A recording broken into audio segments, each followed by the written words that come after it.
Saúde está de volta, falando hoje sobre estresse. Você que está em casa, já passou por alguma situação de estresse, vem enfrentando alguma situação que debilitou a sua vida, que interfere no seu cotidiano, ou até você está em dúvida, olha, estou passando por isso, será que é estresse? Liga pra gente, escreve vidaesaude@rs21.com.br, telefone é 1938719620 e nós vamos contar com a presença do psicólogo Reginaldo, que está esclarecendo pra gente todas essas situações que envolvem o estresse. E nós vamos para as ruas saber o que o povo pergunta.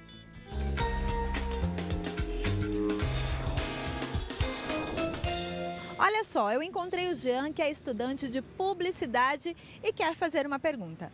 Diz aí. Doutor, eu tenho muita dificuldade em dormir à noite. Isso é estresse? Muito bem. E aliado a essa pergunta, questão dos filhos pequenos, que os pais, pela natureza do bebê, acordar à noite, tem noites consecutivas sem dormir direito. Isso leva a um estresse? Associa com a pergunta dele também. Tá. Quando uma pessoa ela tem insônia, ela pode ser um sintoma de estresse, mas pode também ser sintoma de depressão, pode ser de ansiedade, pode ser de tudo isso, tá? O interessante é, se você pegar uma pessoa que tem uma vida normal, ela tem uma rotina, e essa rotina muda abruptamente e exige dela algumas novas habilidades que ela não tem, vai sobrecarregar ela. E isso vai produzir estresse nesse organismo dessa pessoa. E produzindo esse estresse, provavelmente ela vai ter dificuldade de dormir, tá? Uhum. Tem pessoas que suportam mais estresse e não tem problema nenhum com sono. Tem pessoas que são mais sensíveis, se estressam um pouco e tem insônia, né? É interessante a gente falar que a insônia tem 3 tipos de insônia. A insônia de início de sono, a insônia que a pessoa acorda durante a noite e a insônia que a pessoa acorda antes, que era o horário programado. Então, ela deveria acordar às 7 horas, ela acorda às 5 e não consegue dormir mais, tá? E, doutor, essa ausência de sono. No caso da insônia, a pessoa acorda, enfim, nesses horários que você acabou de falar. Mas no caso de, como eu falei, de um filho pequeno que você é obrigado a acordar. Não é que você não queira dormir, você é forçado a acordar para cuidá-lo. Como gerenciar isso, doutor? O que essa falta de sono prejudica e como organizar para recompor isso? Isso. É bem interessante que você falou que a rotina de uma mãe, ela é quebrada, essa rotina. Não é? A gente tem um ciclo de sono e vigília, que é normal a gente dormirmos às 10, 11, meia-noite e acordarmos às 6, 7 da manhã. Sim. Então, quando você tem um filho, você quebra esse ciclo sono-vigília, né? E o que acontece é que você acaba deixando bagunçado a tua parte biológica, tá? E provavelmente isso vai produzir estresse, tá? Vai produzir estresse e você vai começar a sentir mais cansada. Descontar vai sentir na comida. Pode acontecer também, tá? E isso tudo vai acontecer. O descontar na comida é uma fuga esquiva. É uma forma de lidar com um pouco do sofrimento ali na situação, tá? Então pode acontecer. Como pode ser, uma pessoa pode voltar a fumar, outra pessoa pode usar um álcool para tentar camuflar a situação, tá? Aí vai depender do histórico da pessoa. Mas, de fato, essa pessoa vai ficar só mais estresse. Então, o que ela vai ter que fazer? Ela vai ter que reorganizar a vida dela de uma maneira para criar momentos de prazer. Ou seja, naquele momento que o filho estiver dormindo, ela poder fazer alguma coisa, ou em alguns momentos ela deixar com alguém cuidando para ela sair e descansar, né? Então ela vai ter que tentar fechar essa equação aí de uma maneira, não é? Para ela conseguir ter os momentos dela para ela descansar e relaxar. Eu já cheguei a ouvir, não sei se é correto, já li em alguns lugares, que 2 situações na vida de uma pessoa que são as mais estressantes. É o nascimento de um filho e a morte de um ente querido. Isso tem razão de ser? Eu posso dizer que a morte de um filho está entre os mais estressores, né? Os mais estressantes. Mas, na verdade, uma pesquisa norte-americana recente mostra que os 2 eventos mais estressores de uma pessoa é o falecimento de alguém e a separação de alguém. A separação. Isso. A separação é como se aquela pessoa morresse para você. E aí entra muito parecido com uma morte de alguém querido, tá? Então causa muito sofrimento. Quando nós somos afastados de alguém, exatamente, por alguma razão. Exatamente. É muito interessante pensar que esse estresse de alguém morrer em geral, ele produz um estresse na pessoa porque a pessoa fica remoendo a perda de alguém.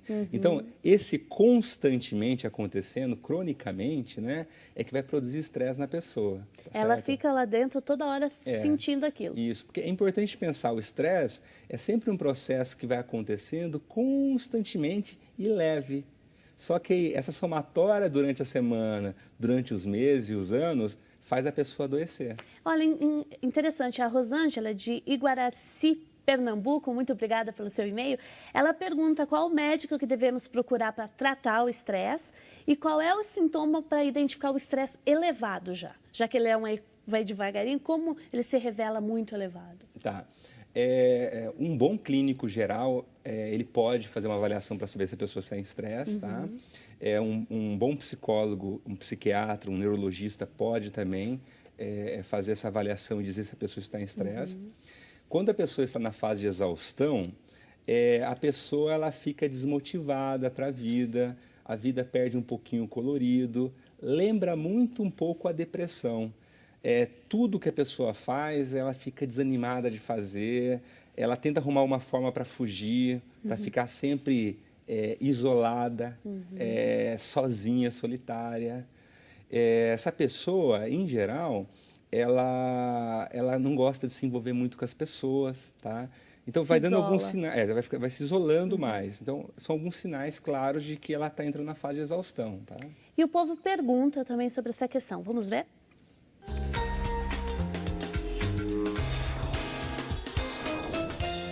Encontrei a Leda Maria, que se diz ser muito estressada. Ela quer fazer uma pergunta. Pode falar. Oi, doutor. É mesmo, eu sou muito estressada, muito nervosa e muito ansiosa. E o que é que o senhor indica para mim, doutor? Porque até o meu psiquiatra já desistiu de mim. E aí, doutor, o que você faria numa situação dessa? Eu acho que a primeira coisa é procurar um outro psiquiatra, né? Já começa por procurar um outro psiquiatra. Eu acho o atendimento psiquiátrico importante, porque é um processo medicamentoso importante que muitas pessoas precisam. Então, desculpa te interromper, mas só para esclarecer, o psiquiatra entra com a medicação, o psicólogo não. Exatamente. A grosso modo, a formação, para você ser um psiquiatra, é uma formação em medicina, onde você vai estudar os processos biológicos, o corpo humano, tá? E tudo o que vai produzir com os medicamentos num corpo humano, a grosso modo, tá? Então, o psiquiatra, ele fica no tratamento em geral, com medicamentos. Existem alguns psiquiatras que fazem especializações na área de psicoterapia. Então, além deles prescreverem, eles também orientam em psicoterapia, tá bom? Mas, em geral, é o psicólogo que atende em psicoterapia. Mas e no caso dela, que o psiquiatra desistiu dela, tem jeito ainda? Isso, aí a gente tem que... claro que tem, né? Eu acho que, talvez, não sei, esse psiquiatra não teve muita tolerância em lidar com ela, mas ela pode procurar um outro psiquiatra que tenha mais tolerância. E eu acho que, junto aí, procurar talvez uma psicóloga, um psicólogo, para estar orientando ela, porque, às vezes, as pessoas, elas têm algum déficit de habilidade. Por exemplo, às vezes essa pessoa tem uma dificuldade de empatia, de se envolver no relacionamento com as pessoas, de ouvir o outro, não é? E fazendo uma terapia, você vai desenvolver essas habilidades para você começar a criar vínculo com as pessoas. Quando você cria vínculo com as pessoas, elas demonstram afeto para você. Demonstrando afeto, você se sente amado, sua autoestima melhora, muita coisa melhora. Não é? Ela falou que ela tem muita raiva, então quer dizer que ela não tem muito autocontrole, ela não consegue lidar com as emoções dela, não é? Então ela fica muito irritada, ela se estoura facilmente, não é?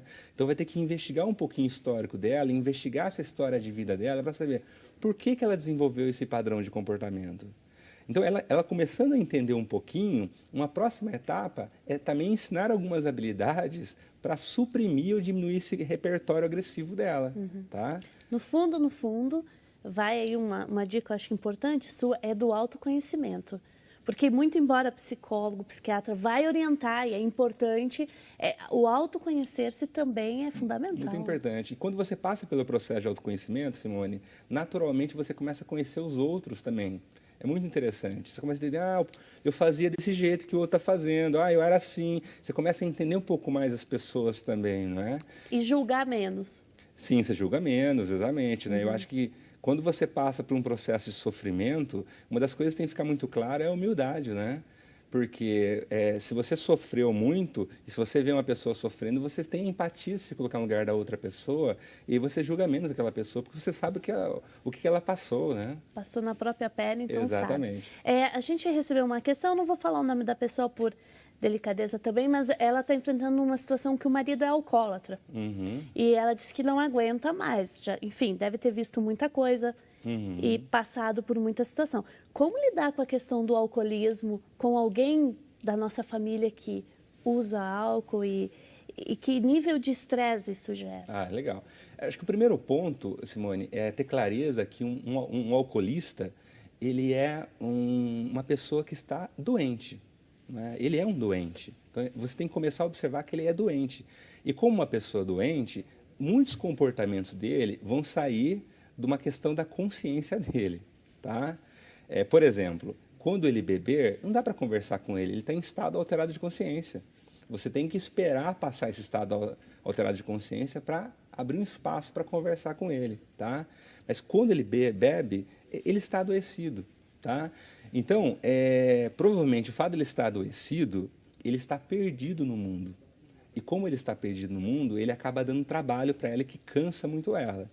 Então, eu acho que um caminho interessante para ajudá-la seria, já que ele é uma pessoa doente, levá-lo para um tratamento. Existem algumas instituições que têm uma equipe multidisciplinar, com psiquiatra, com psicólogo, terapeuta ocupacional, enfermeiros, né? Eles fazem um trabalho para tentar desintoxicar essa pessoa, em que ela consiga ficar longe do álcool, tá? E quando a pessoa não aceita, o que fazer? É uma questão bastante complicada essa, porque entra numa questão ética, tá? Eu acho que os familiares têm que se juntar, se unirem, para conversar muito com esse alcoolista, tá? E aí pedir a Deus para que ele, uma hora, caia a ficha nele de aceitar esse socorro, aceitar essa ajuda. Porque, no fundo, todo mundo acaba sofrendo com essa situação. Com certeza, principalmente essa família, né? Muito bem, vocês que estão nos acompanhando, obrigada para você que já participou e viu a sua pergunta. Nós estamos tentando responder o máximo possível, mas continuem enviando, continuem nos questionando, porque o doutor Reginaldo está aqui para responder. Olha, é só ligar 19-3871-9620, vidaesaude@rs21.com.br. Nós voltamos já já. Passeie, alterne o estudo com outro tipo de atividade esportiva, social, continue vivendo. Não faça um corte na vida, agora eu não vou viver, agora eu só vou estudar.